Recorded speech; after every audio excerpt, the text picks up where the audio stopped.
আসসালামু আলাইকুম গাইস। আজকের ভিডিওতে আমি আপনাদেরকে ক্রোনো ক্যারেক্টারের একটা সিক্রেট অ্যাবিলিটি সম্পর্কে জানাবো। বর্তমানে ফ্রি ফায়ারের কিছু কিছু আইডিতে আনলিমিটেড ক্রোনো ব্যবহার করা যায়।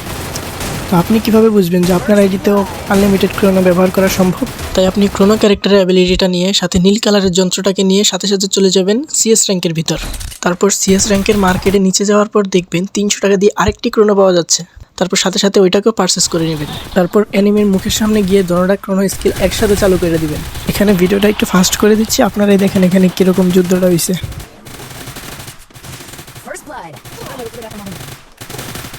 আবার যদি আপনার এই ক্রোনোটা কেনার পর দুইটা অ্যাবিলিটি একসাথে চলে আসে তাহলে কিন্তু এই ট্রিক্সটা হবে না। দুইটা যখন আলাদা আলাদা আসবে তখনই এই ট্রিক্সটা সম্ভব। যাদের আইডিতে 1-2 বছর আগে থেকে এই ক্রোনো ক্যারেক্টারটা নেওয়া আছে তাদের আইডিতে এই ট্রিক্সটা হবে না, আর যারা এর পরে নিছেন তাদের এই ট্রিক্সটা হবে। আপনাদের কাদের কাদের আইডিতে এটা কাজ করছে আমাকে একটু কষ্ট করে কমেন্টে জানাবেন। আপনাদের সাপোর্ট এবং ভালোবাসায় আমি ফার্স্ট টাইম ভয়েস ওভার দিয়ে ভিডিও আপলোড করছি। তো সবাই পাশে থাকবেন, সাথে থাকবেন। আল্লাহ হাফেজ।